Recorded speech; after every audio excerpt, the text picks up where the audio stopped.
Welcome, everybody. With me today, I have good friend Mike Martone. I always like to think of Mike as kind of a crime-fighting superhero by day, fighting injustice in the courts of Connecticut, and by night, a mass superhero helping people grow and evolve as a super coach. But more professionally, Michael Martone is a certified life coach, author, and lawyer. As a life coach, he helps professionals and entrepreneurs who feel stuck, uncertain, burned out, or regretful to find clarity and purpose so that they can start living life on their own terms, cracking their own personal code to abundance, and manifesting their dreams. Michael embraces love, possibility, and service in all his endeavors. In addition to a thriving coaching practice, he serves Connecticut's citizens as a public interest lawyer. How do you find time to breathe, brother? That's so much. You know what? It's just about finding balance. It's about kind of like, keeping your feet on the ground and giving yourself what you need. Yeah, we're all doing it. This world, this lifetime is not easy, right? And it's like, we do the best we can. We take it one day at a time. We, keep doing what we're called to do. I feel like that's so many people I know and so many people I'm blessed to have on this podcast. Like, we're out there doing it, hoofing it, working hard because there's a lot of people out there in need, whether it's me as a therapist, you as a coach, or as an attorney. We're working hard. Tell me a bit. Let's talk a little bit about the work you do because I know, like, your coaching style, our conversations earlier this year, like, your coaching style is really something special. Talk a little bit about that. So look, I mean, you know what? Like I meet people where they're at, and the reality is that for me, coaching is very much a calling. This is part of a 25-year kind of my calling goes back 25 years to when I was literally sitting about 25 years ago, 26 years ago, sitting with a dear friend of mine. We were about to graduate from college, and we were talking about what the next step, what the next chapter would look like, what we'd want to do with our lives. And she kind of, I think, at one point, I thought that she planted the seed, but I think what she did was put a little water on the seed that was already there. And she said, Mike, you'd be an amazing life coach. And I was like, life what? I was like 21 years old. I was like wet behind the ears, never had my first full-time job, about to graduate from college. And she's like, yeah, she's like, my brother's a life coach. You help people through transition and change. You help people go from good to great. You help people take their lives, into a, fuller, deeper, more meaningful place.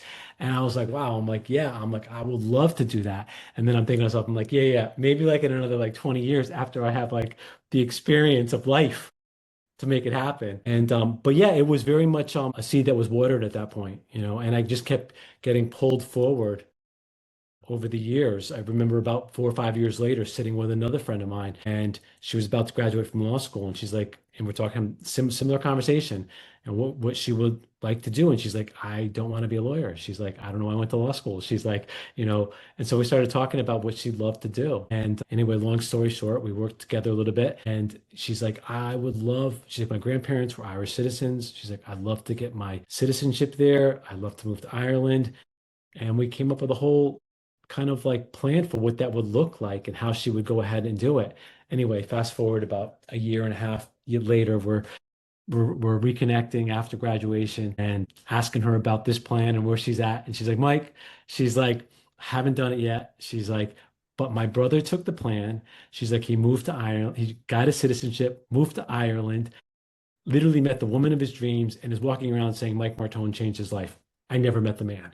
So all these like synchronicities, and I could spend the next like 20 minutes talking to you about more of them, but like all these synchronicities just kept pulling me forward. And again, like whether it's been lawyering, whether it's been public service, whether it's been coaching, the crux of it is all helping people live better lives, helping people through some of the biggest transitions, the biggest challenges, the biggest changes. And it's definitely from like a servant heart. I love that, man. I mean, that is a pretty unique story. I don't feel like I've ever had a client come back and be like, yeah, all that stuff you told me for all that time, I passed on to a family member and now like, that's like some kind of vicarious healing, man. That's Yeah, so it was wild. cool. It was wild. It was totally wild. So this starts to germinate in, post college, and then you kind of get this idea like, all right, I need some life experience first. You go on to law school, you become an attorney, you've been doing that for a while. What I can only imagine a good attorney is there just as a coach is to help people, unless Yeah. you're, a prosecutor trying to put people in jail. But do those two worlds kind of come together for you? Yeah. So it's funny. It's like in a lot of ways they do. So as I was a trial lawyer for many years, and as a trial lawyer, you're really trained to think and or to listen rather, to really listen very, very deeply. And you're trained to be able to hold space and to ask powerful questions. And as a coach, you're using that tool in a different way, but that's the tool that is so important. I mean, you're holding space for people, which is different than lawyering, but you're really like you're deeply listening and you're giving people space to kind of like to go and to explore and to peel back those layers and asking those big questions, right? That really get people to kind of like to dive really deep and to look at things maybe a little bit differently and to reframe things in a different way. In that respect, it feels like similar, a tool used in a different way. Yeah, I feel like I've gotten a few samples of that, and I love to watch you work. For those that don't know, we'll maybe dive into our origin story, how we met each other, Sure. right? So, Mike and I are in the middle of a foreign country in Costa Rica with a mutual friend sitting. No, wait, actually, I got off the plane 10 minutes after you guys did. I walk out there, we jump into a van and drive to a retreat center, right? So 2 hours of 97 degrees, no air conditioning, in a hot van, getting to know each other, right? And through that time, planning healing retreats Yeah. in Costa Rica for people. And I love just, again, watching you work. Getting out the notepad, the legal pad, of course, right? And asking hard questions as we were trying to come to decisions about how do we plan these retreats. It's just so different from the other people around us, and such a powerful like kind of leadership that you offered. And then of course we had some contentions with some of the places we were visiting, and you went full lawyer for a minute on screen, and it was so cool to watch. And even some of us therapists had to step out. We're like a little too soft stomach to handle your lawyering. It was so cool, man. So to hear that you Well, get to pull that into coaching is beautiful. Well, and just in defense of that moment, I was instructed by our cohort or by a member of our cohort to, after multiple consult before, during, and afterwards to kind of to go in that direction. But yeah, Oh, I remember, and that was the intent of that meeting, right? There were some things that had gone quite awry in our visitation and our work to see if we wanted to use this retreat center. And so we were all kind of relational and how do we make this work? And then I just remember him turning to you and being like, yeah, it's time to turn it on now. And off you went. It yeah. was so cool. And then helping us kind of, those hard questions that you come to in trying to help us reach conclusions as we're planning different things. Again, it's a powerful skill set most of the therapy types I know don't bring to the table. And it's just cool to watch, man. I appreciate that. You know what it is? It's like we all have many hats and we all have different tools, and we also have our shadows. And when we choose to take them out with intention, then we can use them when they're supposed to be used. And we can Yeah. use them with integrity and we can use them with the appropriate intention. Yeah, that's beautifully said. We all have our own unique intelligences, and when we know how and when to use them, especially in a team setting, right? The four of us putting together this team, so cool to watch the balance between us as we plan these retreats, man. So let's talk a little bit. One of the things that you focus on in your coaching is this idea of abundance. And I know for me, that's something I've had to work on in my life for a long time. Just accepting that the world, the universe is there to provide for us and has good for us, and that we can live in abundance instead of scarcity. How do you see people struggling with that today, and what do you do about it? Look, abundance is a mindset. It's a way of life. It's a way of kind of ordering how we see the world. And really, it's about how we show up, how we choose to show up. Look, the world can kick our ass. Coming to this lifetime, coming to this world, it's not easy. We're not promised an easy 70, 80, or 100 good years on this planet if we're lucky. But the reality is that we come here for a purpose and we have to live with purpose. And how we show up each day is really one of the few things that we can choose in terms of how we respond to circumstances, how we show up. And abundance is about, again, it's not about financial wealth. It's not about any of those things. It's about really our mindset and how we approach things. It's about how we continue to kind of grow and embrace possibility. It's about coming to circumstances with curiosity and with, again, like the possibility that anything's possible, that our best days are in front of us, that, yeah, Yeah, man. absolutely. I know we in Costa Rica we discussed our mutual fondness for my mentor, Dr. Viktor Frankl, but what you just Oh, said yeah. there, man, that was it right there, right? Like you don't come to this world being guaranteed rainbows and unicorns. Life is hard, life is No. suffering. We're all going to struggle in life, but if you can do something positive about that, right? You can turn it into achievement, you can overcome. Man, that's the sweetness of life is conquering that suffering. Yeah. And it's funny, it shows up in different ways. It doesn't always show up as, abundance. It shows up in kind of like, okay, well, what is the pain here to teach us? What is it that we're kind of what is it that we can learn from this experience? How can we grow from it? And look, the reality is that, when you're going through the storms of life, and we all go through them, when the big storms, those questions might need to be put to the side until after you get out of the storm. I mean, you're literally holding up all of your life as things are moving around you so fast in those moments of real strife and challenge. And we all go through those seasons. And it's just kind of knowing when to kind of like step in and out of them, and how to kind of flow with them. Yeah, I think that's a beautiful question you asked there, man. What does that suffering have to teach us when we can? But you make another good point. When you're in the middle of it, man, you're not sitting there looking for a lesson like, golly gee, I wonder what I have to learn here. No, man, you're just trying to survive, right? And it's often after we come through it that we can go back. And, Yeah. and it might be days, weeks, sometimes years later. But to your point, if you can recognize, hey, life hurts, we're going to Yeah. suffer. And when it comes up, you already have that mind frame, like you said. Yeah. Well, then you're going to have a little bit of a different approach to it. You're going to look for that lesson versus waiting a year after life kicks you around to Yeah. figure it out. And it's funny because a lot of the people who come across my path, whether it's just clients or colleagues or whomever, a lot of the times they're high achievers. They're folks who are very much in their head, but they're also very much aligned with their heart and integrity, believe it or not. And those people, a lot of the times when they're going through those storms, they're trying to intellectualize it. They're trying to make sense of it. And I get it. I've been there. I've been one of those people. I've been in that space.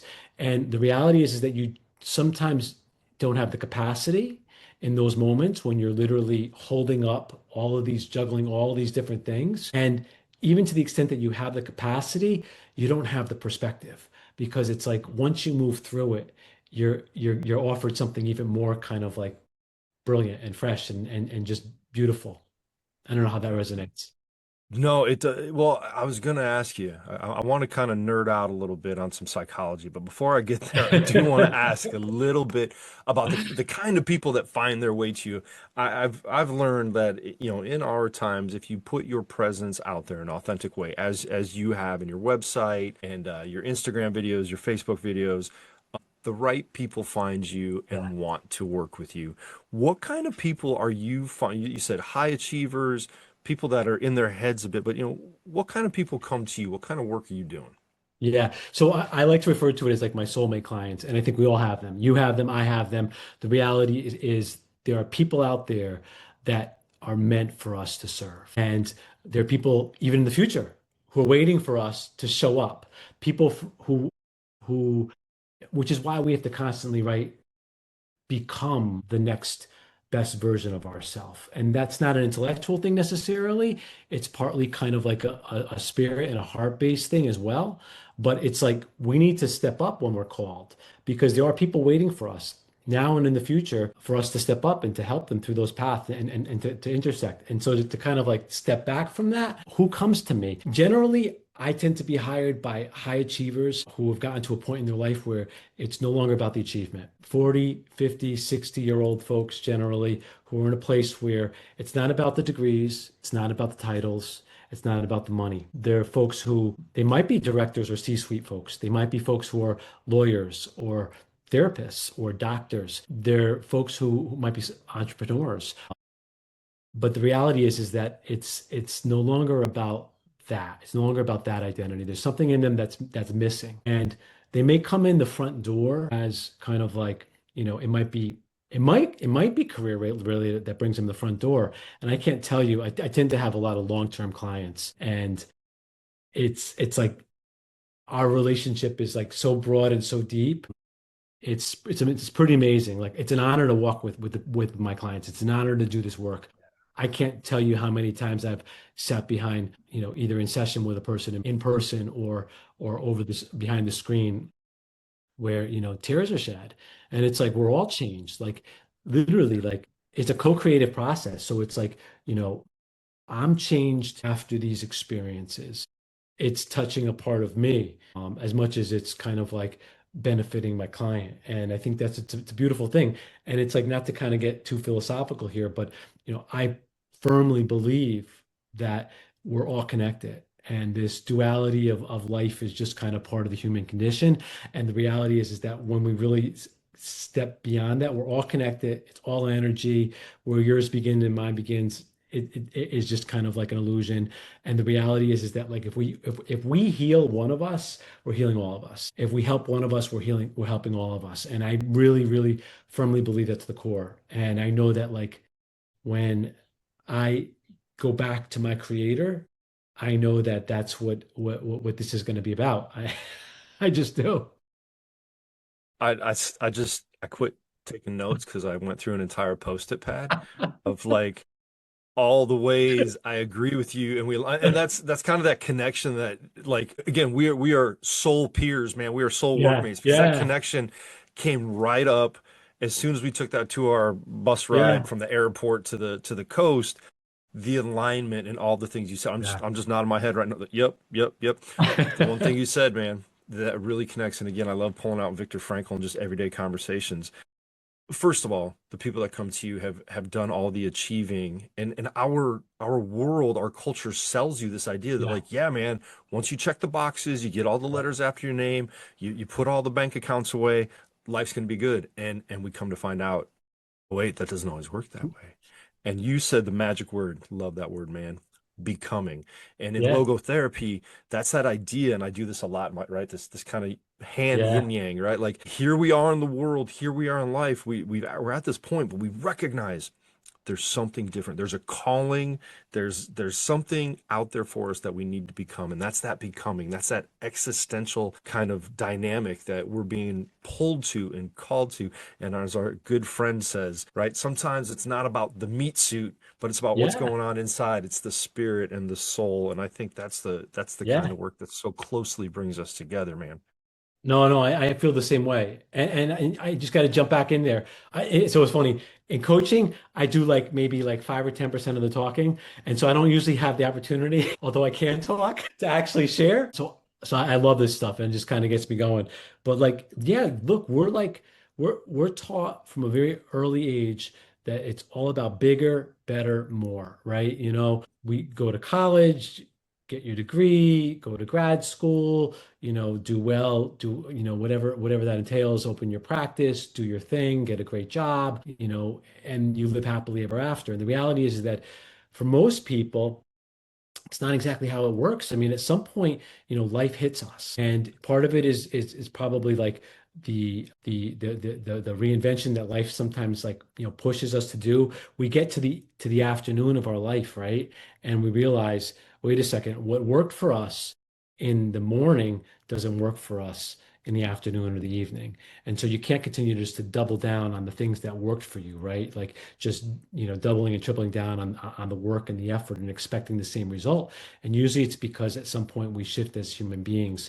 We're asking for those questions about meaning. We're asking about, is there more? We're asking, what is our role in this world? And obviously, we start to hit that point, right? Especially the traditional midlife point, 40, 50 years old, 60 years old, maybe, where, you know, we're becoming more aware of the time that we have on this planet. And we're becoming aware that we probably have less time on this planet than we do, what we've already been through. And so, our bodies change, our minds change, our hearts start to change, and we start to ask these big questions. And I think it's for anyone who have some type of self-reflection or self-awareness, and it's also a first world problem, right? This is not something that if you're struggling necessarily to put food on the table, that it's going to be, at the top of your list. Not that you might not necessarily think about it, but it becomes really real, especially for the folks that I serve. Yeah, man, that's so many great ideas there. That morning and afternoon of life, such a Jungian kind of idea Mm, there. That's what works for us in the morning of life, going to yeah, college, becoming an attorney, doing the things, yeah, doesn't always work in that afternoon of life. And yeah, sometimes it takes somebody pointing it out to you and being like, hey, there's something you are being called to become here. What do you want to do about that? yeah. One of the things, all right, this is going to be a real clunky segue, man, because it has a lot to Let's do with do some it. research I Yeah, literally just kind of been doing in the past couple days. sure. You talked about how a lot of the people you work with are in their heads a lot, right? And we talk about that in my world, in the world of psychedelic assisted psychotherapy. We talk about how psychedelic medicine kind of turns down this part of the brain we've identified as the default mode network, right? The DMN. That kind of part of us that is in our head, right? That constant like inner voice, our feedback loops, that negative feedback. And so like one of the things I've found again just this week is often that default mode network, that part of the brain is associated with depression and sometimes depression so intense that it leads to suicidality. We have this kind of part of our brain that goes off track and it starts thinking such negative things. I'm not good enough. I don't have enough. I haven't done enough. And what we found is when psychedelic medicine is introduced, it shuts that down for a brief amount of time, and people start thinking differently about themselves. Again, kind of a clunky way to come into that. That's just part of what brought me into that space. One of the reasons, the reason you and I met is we were Yeah, researching retreat centers to do psychedelic assisted medicine to yeah. help our clients. What brought you into that world? What brought you into recognizing, like, hey, maybe these medicines can help people, and I want to run retreats with Dan and Rob and Z? So first off, it's like I know that you and Z and Rob are all heart-centered people, and to Mhm. me, like that's what it's about. And you guys are just heart-centered people who are looking to have a positive impact on human beings and on their time here, and that resonates with me first and foremost. Like the reality is this, what tools we use, right? Which are uniquely ours, and the modalities that we use to bring healing, whether it's through ceremony, whether it's through kind of like, a circle of conversation and support, whether it's through breaking bread or whether it's through psychedelics. The reality is that like those are just the tools, right? But it's like how we hold space for people, how we create these containers like that all starts with like, like your heart. It starts with your intention. It starts with kind of like who you are, like as a person of integrity, as a person of service. So yeah, that's first and foremost. Because honestly, I think there's so many ways we you mentioned this before leading up to it, right? Like people because of what we talked about before, the bigger, better, more. This is a perfect segue. The bigger, better, more. The promise that like you live happily ever after. We see it whether it's in pharmaceutical ads, whether it's in car sale ads, whether it's in whatever it is, right? It's like buy the bigger house, get the bigger this, get the bigger that, get the second Mercedes in the driveway, whatever the case may be, and you'll live happily ever after. And obviously, people then get to a point where through loss, through identity crisis, through a marriage, through a health crisis, whatever it is, they all of a sudden get to a place where they're like, oh shit, like that's not that didn't bring me the happiness and the peace that I was desiring. I thought that I'd get to. And so at some point, they're hungry, they're depressed, they might be anxious, they don't necessarily have the tools. We human beings are, I think, naturally very resilient, but we're less resilient today than we were 50 years ago. And I think with each passing generation, we become a little less, as Americans, a little less resilient. And that's a challenge. So all of a sudden it's kind of like you've got these people who are hungry, right? They're hungry for life. They're hungry to like to like to come back to like to why they came here and what they're here for and for purpose and for meaning and for like and just feeling alive. They don't want to feel numb. They don't want to feel depressed. They don't want to feel anxious, and they shouldn't have to. There's so much more to life than that. But unfortunately, the systems that we've kind of like that we've kind of that we have and not to jump off on another segue. I mean this is just accelerated. It's been happening for decades. We have less community, we have less support, we have less as men, we have less of that. We have less, and then it's just accelerated through COVID. And we'll probably see another acceleration through AI and technology. And before COVID, it was, these lovely little phones, that literally put us in that place of the comparison trap, right? The bigger, better, more, my life's not good enough. I'm just jumping all over the place. But yeah, I mean, I think that like these retreats that we talked about that we're planning to bring to life are meant to bring people back to their own life. Yeah, man. So look, so much goodness there. Like you just summed up 2 years of podcasts in like 5 minutes. That was awesome.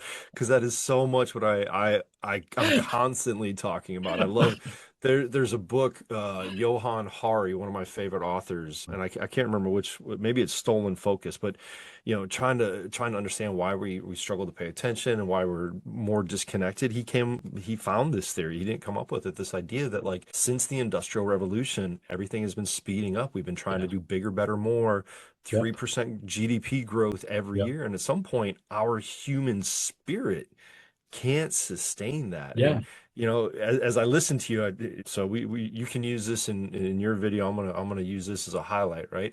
If you are unhappy with one Mercedes, you're not going to be happy with two, right? Right. In fact, you Yeah. might be doubly unhappy with Yeah. two. So kind of coming to this Yeah. idea of meaning and purpose. And now you hit something I haven't thought of, which is really important.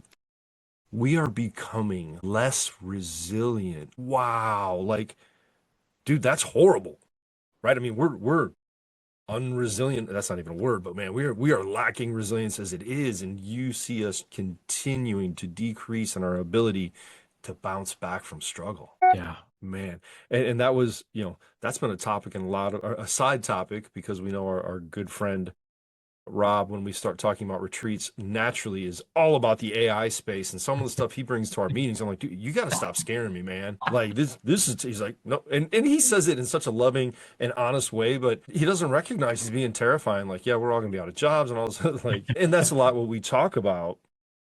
You made such a good point. These retreats aren't about going and doing mushrooms in Costa Rica, right? It's about healing and all the things. That was one of the cool things I think we all noticed. Yeah. You said the idea, sometimes just the idea of breaking bread. And Yeah. when we sat there, first of all, we had this amazing blue zone kind of diet, Yeah. man. So much good, healthy food. And I just remember, first of all, I know you and I felt like almost an eating competition. So it's like, how much healthiness can we get? It was so good and so healthy. Like I ate Yeah. so much and like lost 10 pounds in that week. Awesome. But then the breaking of bread, man, we sat around that table listening to the waves crash on the beach, Yeah. just communing and Yeah. talking and breaking bread and sharing ideas. And that we don't do that back here in the States. We don't give ourselves the time to do that. We sit at our desks, wolf down some calories while checking emails. Well, I mean, like, look, I'm so grateful that like we could have conversation. The technology has allowed us to have conversations like this, and for me to connect and get to know people like you who live in Indiana, and I'm in Connecticut right now, right? But at the same time, it's like, a generation ago, you and I would live probably like down the street from each other. And the reality is that, like, we would be sitting, we would be going to grab a cup of coffee or a beer or whatever the case may be, your favorite beverage, and connecting like that. And it's like, those moments don't happen in the way that I think they once did for a whole lot of reasons that we talked about. And it's like, to do that in person with you and with Rob and with other people, Z and stuff like that, it's special. And it's like, and like you said, like Costa Rica, I mean, it's a blue zone, but it's also like it's about going back to like nature, going back to like the simplicity, reminding ourselves of our connection, right? Like Mhm. we're natural creatures, Yeah. most of us live in urban, environments or semi-urban jungles. But the reality is that like that's not like what we're designed as human beings to do. It's what like modern society has kind of like, has built. And I'm not poo-pooing any of that. I'm just pointing it out.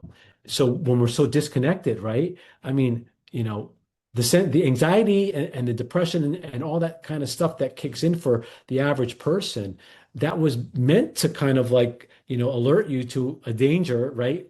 500, 1,000 years ago, when you're literally like roaming the woods and there's a lion behind the bushes. It's not meant to be going like all the Yeah. time. Yeah, and we've created a world where it is constantly going off, right? The bings and dings of our smartphone. Yeah. I remember I tell this story often, man. I was a director of a treatment center back in the days of pagers, and I had to wear a pager on my hip on the weekends and everything. Dude, I developed some kind of allergy to that. Every time that thing would go off, I'd Yeah. jump. Anytime I heard a Yeah. little, and now we intentionally we program our smartphones to do that to us, and those who are trying to sell us more and more have learned to manipulate that and hit our central nervous system Yeah. any chance they can get. It's so hard because honestly, I'm not going to say that I'm an expert at this because I'm not. The reality is that I mean I'm beholden to my phone more than I like, and it's something that I work to kind of try and create some boundaries, and I have a long way to go to master. I can't imagine being a young person. I can't imagine being in law school and college and being able to really be focused and to have good boundaries and everything else. And I'm not talking about you know, tracking your life. I'm just talking about just not being kind of beholden to like, oh, what's going on my phone right now. I Yeah. mean, I just had that conversation this afternoon with my guitar teacher. It was so ironic. My guitar teacher was teaching me more than guitar once again. And it's funny. I joke about this often. I'm a mediocre therapist, a terrible accountant, and a below average guitarist because, I keep going to these lessons every week, never practicing and assuming sooner or later I'll get better, right? And thank goodness he tolerates me. And somehow, as we were wrapping up, we got on that topic about smartphones, and he said, that's one thing I cultivate in my life is, that first hour I wake up. I love that. I go outside, I get in tune with Love paper, that. right? He journals and he writes. And I'm sitting there as a therapist feeling ashamed because I'm like, man, I so know this. I so know I'm supposed to. And then I start making excuses. I'm like, but, my morning is I got to take the dog out first. Daisy needs attention first. So I'm outside right away by demand, make coffee for myself and my wife. So that's about 20 minutes. Yeah. But I'll be damned, man. And I know it. I know it. The No, cognitive no. dissonance, I'm telling myself, don't do it. Don't go pick that phone up, man. And I'm like, shut up. I'm gonna go do it anyway. I'm so important. I have to check email and text and to see what's going on. Like, and I thanked him. I'm like, hey, thanks for continuing to put up with my lack of practice, but also thank you for reminding me that first hour is Yeah. so. I believe he quoted the hero's journey in Joseph Campbell. He said, yeah, Mm. that's that blissful hour, man. Yeah. And Yeah. that just hit me in so many times. My mind is, that default mode Yeah. network is always thinking about what I got to do next, where I'm Yeah. going, what I'm becoming. That sometimes just taking time with paper and being out, this time of year, it's great Yeah. to be outside around here. So I'm going to commit to that tomorrow, starting Yeah. right away in that first hour. So, but you're right. We live in times where we feel under pressure, under threat all the time. It's teaching us attitudes of scarcity and abundance. So, all right, coach, I'm going to put you on the spot here, man. Quick Oh, thing, go ahead. You got before you something? go there, can I just share something? Absolutely. That's what you're here So for, man. it's like, you know what, like I think it's important for us to be gentle with ourselves and to give ourselves grace, right? And the reality is that I'm in the same boat as you. You know what I mean? It's like, I know it. And I'm like, all right, I'm like, you know what, I'm gonna give myself some grace. I'm at least making myself aware when in that first hour I'm on my phone. Because again, it's this pressure of productivity. It's this pressure to be kind of like, let me just clear the decks and then I have space. But again, that's part of our thinking that kind of takes over. But Yeah, again, I feel like it's given ourselves grace, and at least if nothing else, the win is that we're becoming aware of it. Maybe we're not yet ready to kind of like maybe that muscle, that mental muscle yeah. needs to be flexed or go to the gym a little bit more. Right. But yeah. But anyway, please put me on the spot. I'll tell you a funny story that happened in that moment. You were talking about what, we need to be gentle with ourselves. We need to give ourselves grace. I'm like, well, yeah, that's what everybody else needs to do. I don't have time for that, Mike. Right? Like, no, Mike, that's what I tell everybody else. I don't have time for self-grace. I got stuff to do. And it reminded me, right? Like we are often our own worst critics. Yeah. And that's why coaching, therapy, mentorship, group where having people that hold you accountable is so important.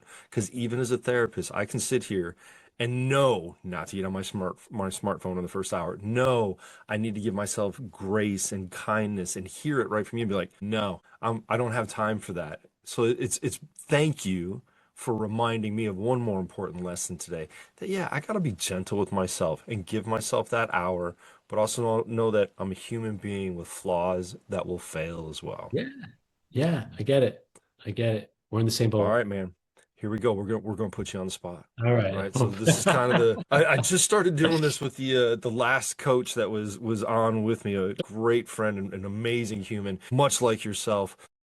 All right. I'm even gonna ask you a more general question. We've touched on so much, and I'm not kidding. I mean, literally the past 5 years of podcasting, you summed up in so many ways, and we are so aligned on a lot of these things. Love it.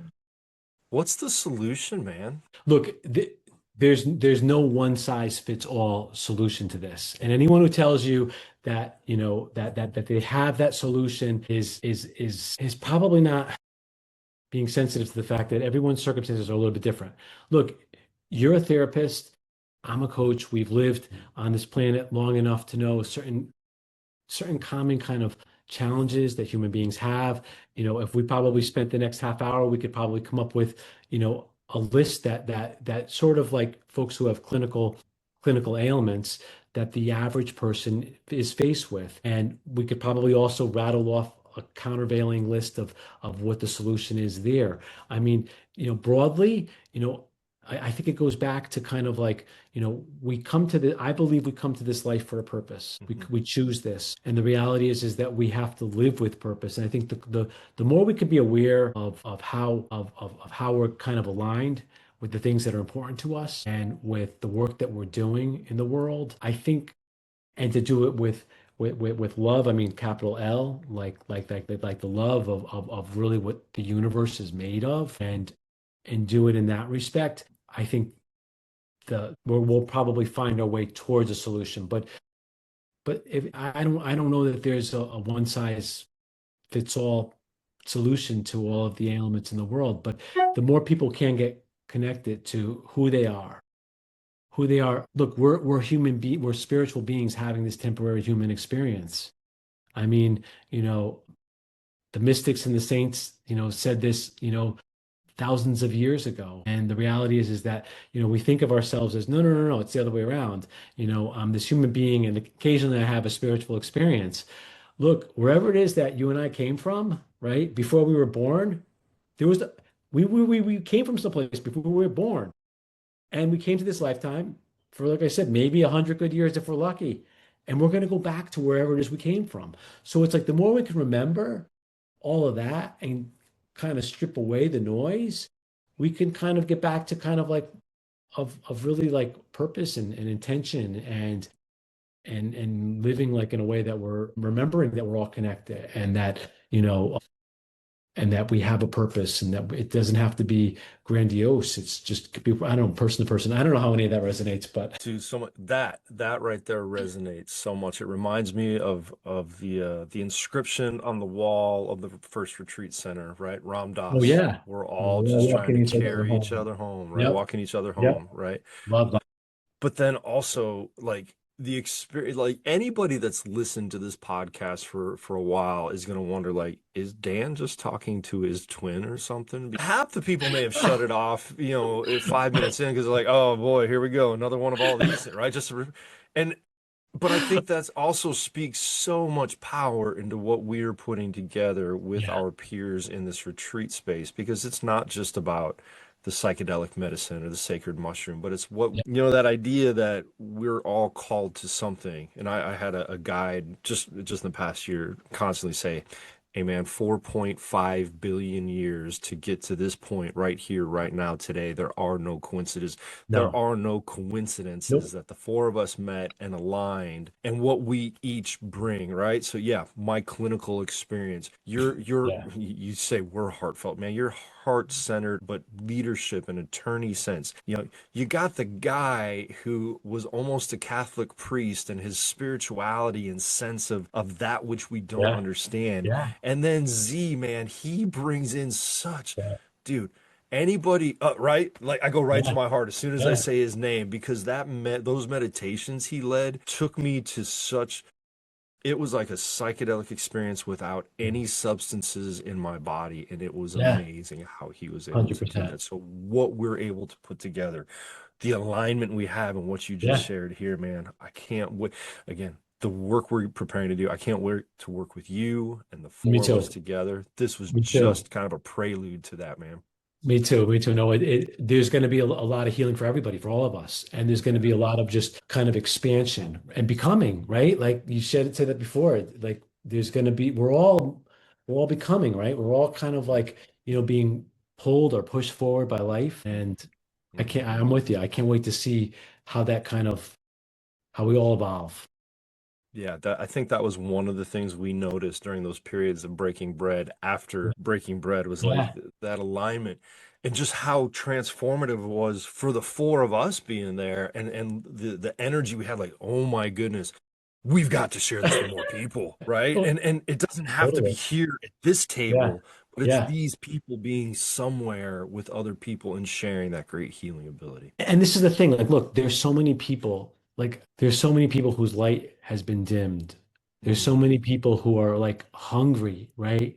And they're thirsty and they're just, and they've been, beat up by life and, you know, whatever the ailment happens to be. And I'm not talking about like, clinical stuff. I'm talking about just living. I mean, it's like, we live on this planet long enough, and all of a sudden you realize it's like I think in my mind's eye, it's kind of like, or in my mind, it's like like imagine like like a cliff, right?